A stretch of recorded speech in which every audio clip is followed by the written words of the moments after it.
fighters. Let's take a look at the tail of the tape for Daniel Jacobs against Dmitry Pirog. Pirog himself is a great story, coming from, of course, an impoverished background in Russia to get where he is. He's got a 7-year age deficit facing Jacobs. They're both 6 feet 1 inches tall. Jacobs has a half-inch arm length advantage measured from the armpit to the end of the fist. They both weighed in just about at the middleweight limit of 160, and both will enter the ring weighing 170 pounds tonight. Dmitry Pirog comes from a town named Galinchuk in South Russia. If you imagine a map of the area and see the Black Sea, Varna and Sofia, Bulgaria are on the west side of the Black Sea, and Galinchuk, the Russian city, is over on the eastern corner of that body of water. He was playing chess at 8 years old when he went into a recreation center looking for chess opponents and found a boxing gym and decided to put on gloves. And the rest, as they say, is history. He had a good, not great amateur career and is unbeaten as a professional and seems to be an extremely smart young man, Emmanuel. Yes, I was watching him box on the videos that I was able to see. He's interesting. He doesn't fight like the normal European fighter. He's a little rough, what we call a blue-collar version of his two fighters that he likes the most, which is Sugar Ray Leonard and he said Floyd Mayweather Jr. And you look, he's got his hands down. He doesn't move that well on his feet, but he has a variety of punches, very busy. So you can see the impact that they've had on him. And Jacobs says that the thing he's seen that Pirog borrowed from Floyd Mayweather is that locked-in right-hand guard against his cheek, the blocking of the left hook. And of course, the prominence or the importance of that is that if Jacobs has a money punch, and he's a good all-around boxer, but if he has a money punch, it's the left hook. It's the left hook, but I think that watching the tape that Pirog is going to be a difficult guy to hit solid with 2 or 3 punches because he puts his head in one position, moves it to another, twists his body, does a little Ray Leonard type moves. He gives you a target, then he takes it away, moves around. But I think that the speed and the size maybe of Jacob may give him a little slight advantage, but I think it's going to be a competitive fight. And you saw on the left side of the front of Jacobs' jacket, going vertically down, the words Lady Bird. That refers to his grandmother, Cordelia Jacobs, who died last weekend at the age of 82 after a relatively brief bout with lung cancer. She helped to raise Daniel, and he says that he dedicates this fight to her. A devout Jehovah's Witness, she never saw her grandson fight, but he says that he's fully aware she would have wanted him to pursue his dreams, and that's why he's here tonight, 1 week after her death. Let's go to Michael Buffer for the official introductions.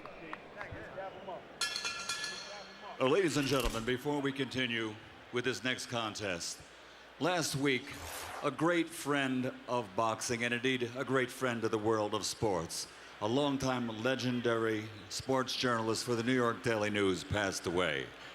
On behalf of promoters and HBO, our condolences to the family.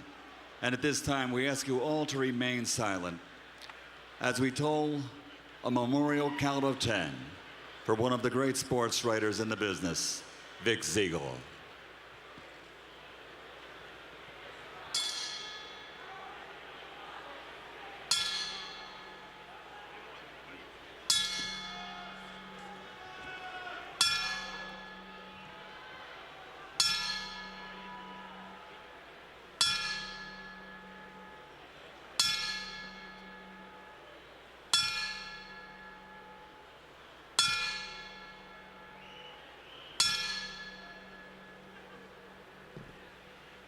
Rest in peace.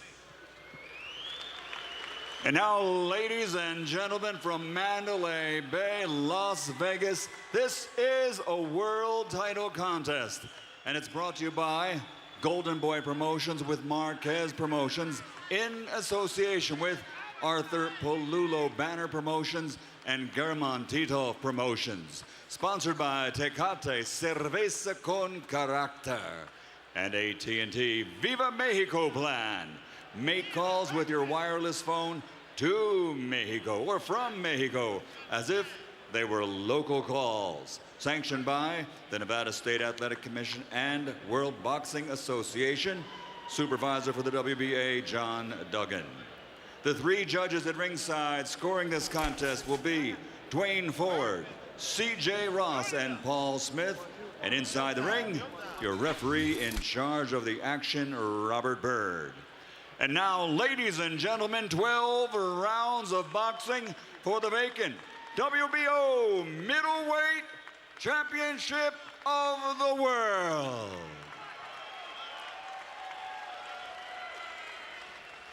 Fighting out of the red corner, wearing blue with red and white, officially weighing 159 pounds. His professional record, a perfect one. 20 fights, 20 victories, including 17 knockouts. From Brownsville, Brooklyn, New York, the undefeated Daniel, the Golden Child Jacobs.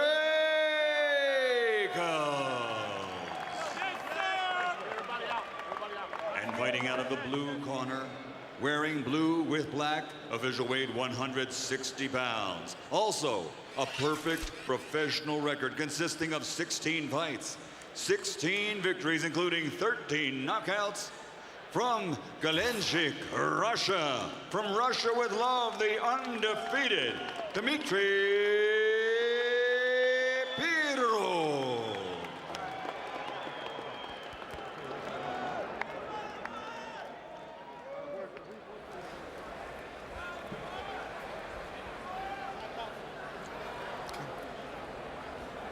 Just one. Just one. Rest of you clear. Check. Okay. You had your instructions in the dressing room. The only thing I'm going to remind you of now is when I tell you stop, what that means is stop whatever you're doing, give me a clean break. Protect yourself at all times. Obey my commands at all times. Let's do this.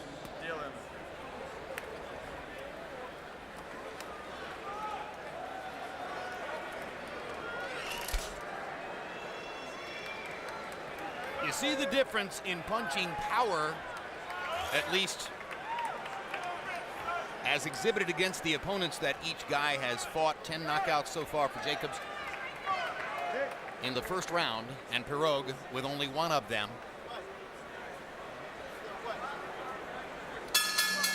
And now the bell sounds for round number one. I have ridiculed the fact that the winner of this bout will be awarded a middleweight title belt, because the governing body, which is supplying that belt, stripped it from Sergio Martinez just a few weeks after Martinez beat up Kelly Pavlik to clearly become the #1 middleweight and the legitimate middleweight champion of the world. So it's preposterous that there's a belt on display here for competition, but it's no insult to either of the two fighters. They're both excellent young men and excellent fighters, either of whom could have a terrific career in the sport, either of whom could conceivably someday be a legitimate middleweight champion.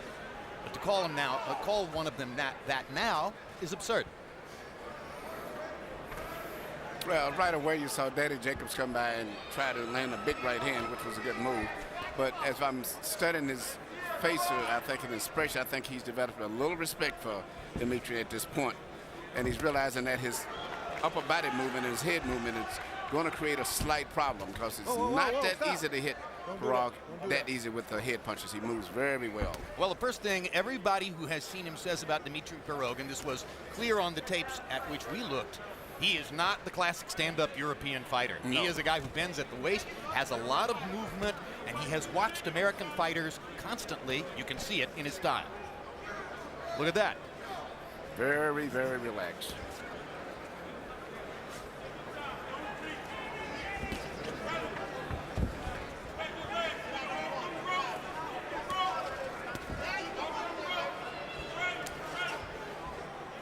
Danny Jacobs fighting in a southpaw stance now. We've seen it a couple of times. Well, Danny, you can look, he's trying to find himself right now. He's not having the success he expected as easy, and so he's trying to make adjustments right now, which is a very smart thing to do. He landed a straight left hand out of his southpaw stance and stays in it. What's going to work for him is what he's trying to find out now. Pirog momentarily switched southpaw to throw that left hand. Now Jacobs goes back to his conventional stance. This is the way they'll match up against each other most of the night.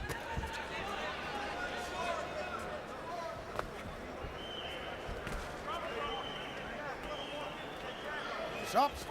There we go.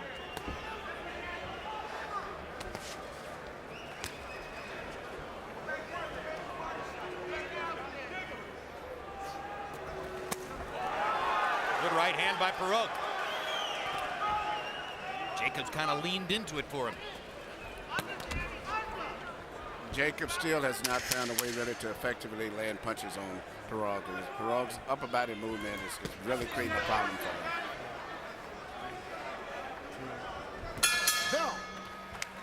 Well, Jacob seemed to land more punches, but the best punch of the round might have been the left hand from Pirog.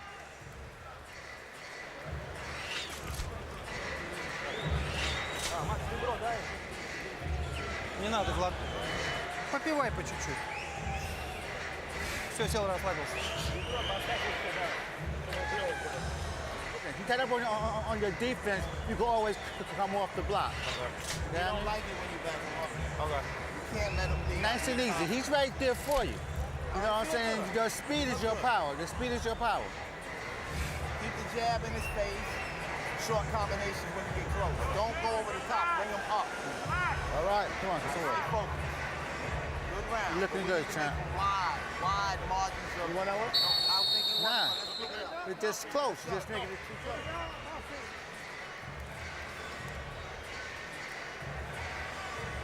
I'm not certain, frankly, I didn't do enough research to know whether Daniel Jacobs is a New York Football Giants fan or whether his cornermen have simply found out it's extremely convenient that they can buy jerseys with big New York logos all over them that say Jacobs on the back. Number 27, Brandon Jacobs, the running back for the Giants. Pick him up. Danny Jacobs has a very good trainer in his corner in Victor Roundtree. Very, very good. I was going to say, but Right he's hand by Pirog. Jacobs almost went down. I was going to say, but he's going to have his hands full tonight trying to figure out a victory strategy for Jacobs tonight. That's a good body shot with the left hand by Pirog. Right now, Pirog's the aggressor earlier in the fight, and he landed a big right hand here in the second round that has Daniel Jacobs on the defensive.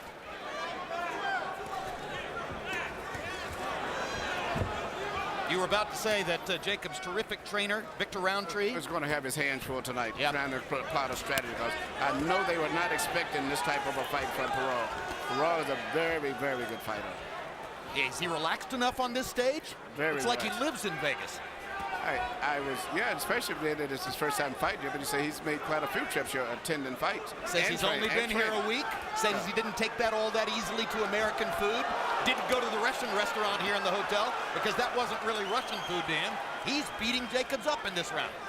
When I was, I'm a very big fan of Danny Jacobs, and I was talking to my boxer middleweight, Andy Lee, about this fight.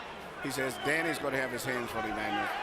Andy says this guy may not look that much, but he's a very difficult guy to fight. Because he'd been studying him, I guess, being from Europe himself.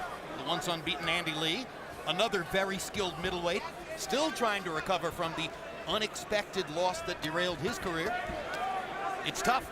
And by the way, he did have a knockout last night. He fought last night. So. Andy's won several fights. Yeah, but he's still trying to get a key fight. So things look very good for him for the first quarter of next year. You know, there's an improvisational quality to what Pirog does, and Daniel doesn't seem really prepared for it. No, it's not. I think they figured a much easier fight. Pirog does things that you really have to look very closely as a real good boxing guy to really study and see what he's doing. But as I said, he moves his head in and out, changes, gives you angles, changes, and punches from those pivots. He's pivoting and turning and punching at the same time. After looking at him on videotape, Break. I said to a couple of writers that he reminded me of a younger, Don't slightly push. bigger Javier Castillejo. Remember Castillejo of Spain? Yes. Yep. Fought against Vargas, fought against De La Hoya, etc. Castillejo was long-armed, more conventional than Pirog. No, this is a better fighter here. Obviously. Yeah, That's what I was about to say. Yeah, It's clear now he's yeah. better. I can see the Ray Leonard moves a lot, not as fast in the front row, but he's twists and pivots, changes his angles. But he's a pressure fighter, which is amazing. Moves his head very well inside. Yep. Сел, расслабился, все. Расслабился, хорош. Пить. You dictate no pace. No, I gotta get my jab out. All right, but don't let him get no pace on you. Okay. All right? Stop laying on them ropes. The ropes is not good for you, all right? Don't let him get no pace on you. You got me? Come on, baby. Now work. Get your shots together. Here you see Pirog landing punches, and I think the biggest problem that Jacobs had, he didn't know where they was coming from because it's such a different variety of punches. And the right hand here was a great shot, but he didn't actually get a knockdown score against him simply because his gloves, his body never touched the canvas. But as close as you can get without being knocked down. Strong legs kept Jacobs from going to the canvas on a brilliant 1-2 straight up the middle by Pirog. Harold, how do you have it through two? Okay, Jim, I've got a 19-19, one round apiece. But I got to tell you something. I disagree with Emmanuel Stewart. That should have been a knockdown. Those ropes were holding this guy up. The guy went into the ropes. You know, if the ropes weren't there, Danny Jacobs would have been on his back. And therefore, Robert Byrd should have given him a mandatory 8 count. Robert Byrd gave him a break on that call. He definitely was caught up in those ropes.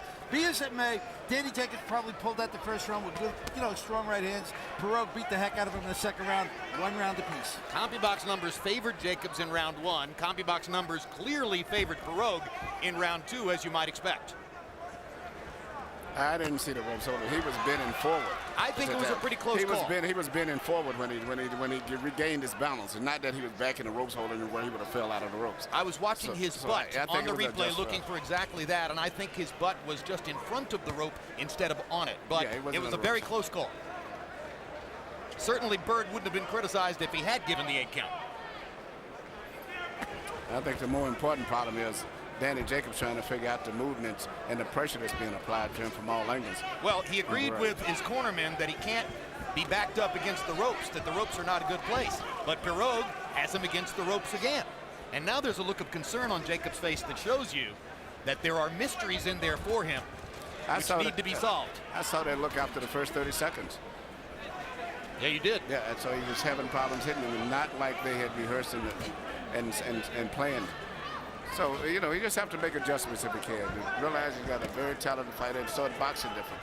Do a lot of feinting before he punches to make him move first and then hit him. Just because Pirog did not star in the Russian amateur program and go to the Olympics and earn the kind of profile that several Russian fighters have gotten from their Olympic action, a lot of people might have thought, oh, maybe he's not as good as those other guys. Maybe he's better. Yeah. Because he has trained himself into a more American style. Watching the tapes of Floyd Mayweather Jr. Look at the head movement there. Definitely not European fighter, so maybe his style wasn't really compatible with what their scoring system was over there neither. You're fighting somebody from Russia. If you're looking for that stolid, stand-up, stationary style, not here. This guy is a mover. Well, what's interesting to me is the pressure that he's putting on, and Danny's doing good right now, but I don't know the pressure that he's putting on Danny. He's making Danny fight and move a lot faster than I think Danny wants to.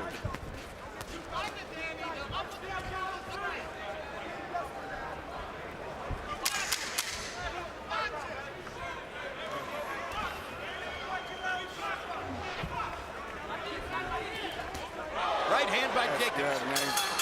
I think he better pull one that round. That may help his composure. Yep.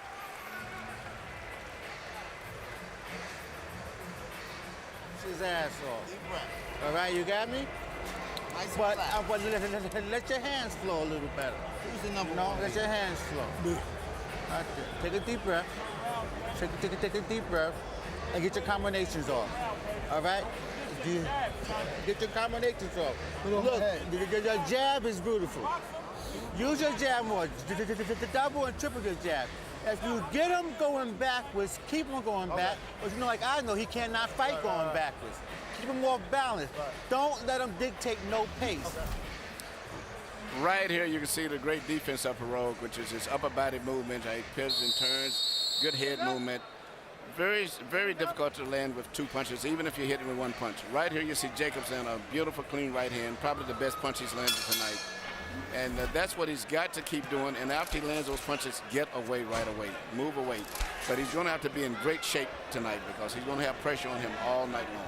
Harold Letterman gave Jacobs the round. That right hand helped to sort of even the score, given that Pirog has already landed 3 or 4 of those kinds of damaging shots with both the left and the right hands. Good body shot by Jacobs. Pirog leaned into that one. Copy box numbers in the third round favored Jacobs. 13 out of 75 to 6 of 48 for Pirog. Jacobs back in that southpaw stance. Seems to feel he maybe has a better chance to land a power left hand out of this stance than out of his conventional stance, Emmanuel. Well, I still can't figure it out, but evidently he must feel more comfortable in it. But I haven't saw him land too much, except the first time he did it, he was able to land a looping left hand. But other than that, he's not been that effective. But, you know, it's risky when you're fighting a guy with the great upper body movement that Pirog had to be doing anything that's experimental, so to say.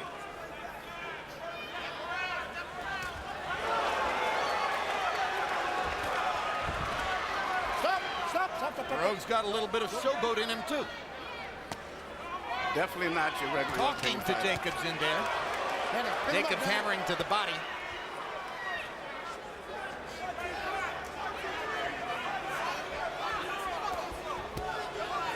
I don't suppose Pirog is speaking Russian to Jacobs.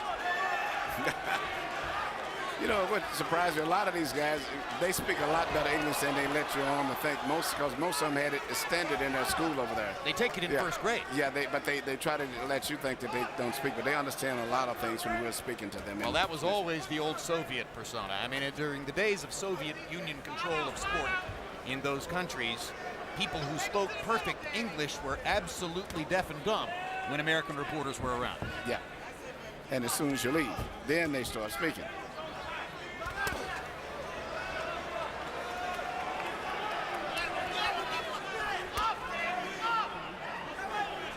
Pirog's head is so elusive. I think if I were in Jacobs' corner, Emmanuel, I might beg him to focus on the body for a while. Yes. And then Jacobs has to try to throw his flurs and land and get away right away. But I think that the fight's going to be fairly competitive to a certain degree, but I'm just worried about the condition of Jacobs going down the stretch. Because? Well, I don't think he's ever had this type of a pressure that's put on him. These guys come in very difficult pressure, too, not a straight line pressure. Well, Jacobs' biggest win was in August last year, almost a year ago against Ishe Smith. Ishe Smith, much older than Pirog, not nearly as active, a different kind of proposition. A good round. Here you see.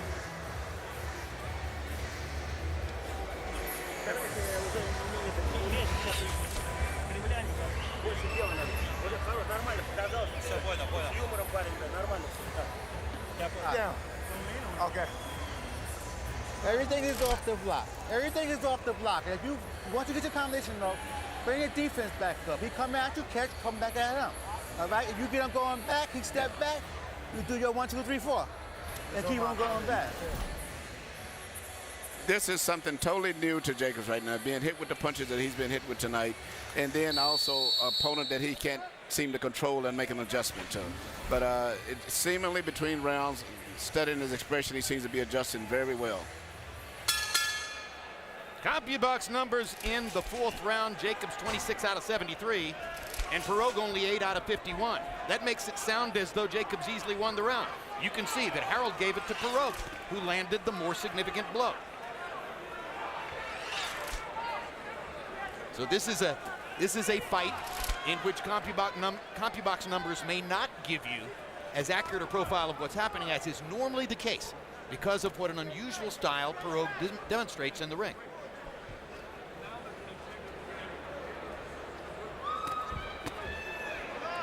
Good comeback left hook by Jacobs there.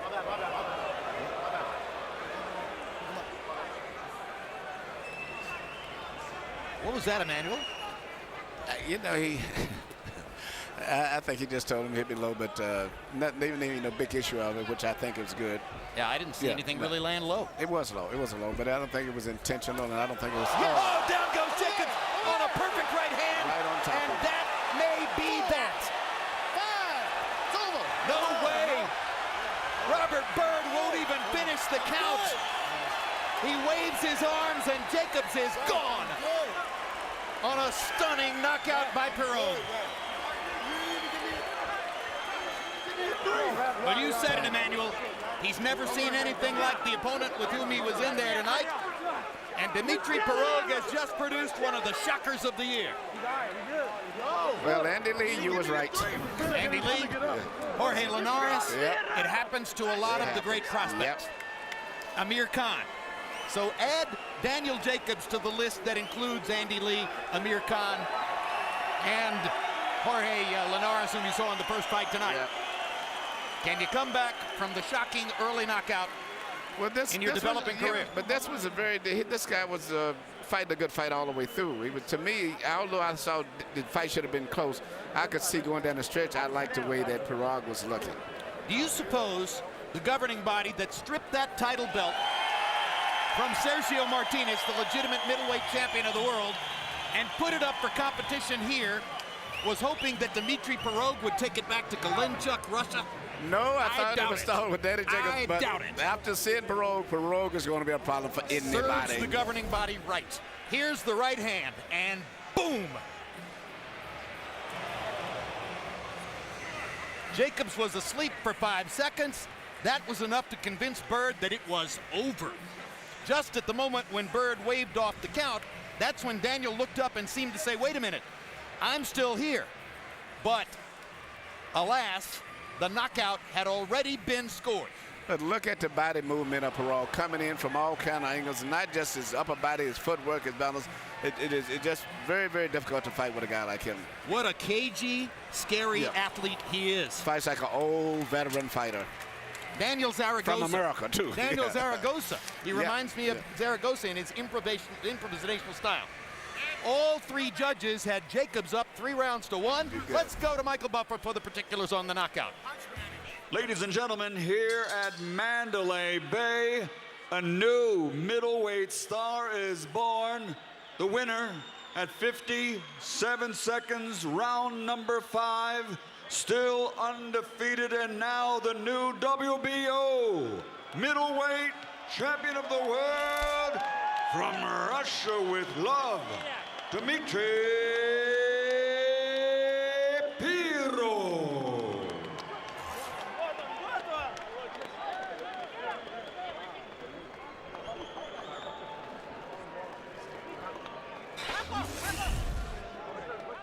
Here's a look at CompuBox numbers. Final totals in the fight. Jacobs landing 30 punches more, throwing 35 more, landing at a higher connect rate. All utterly academic, wasted by one right hand. But it wasn't just the one right hand. You saw it.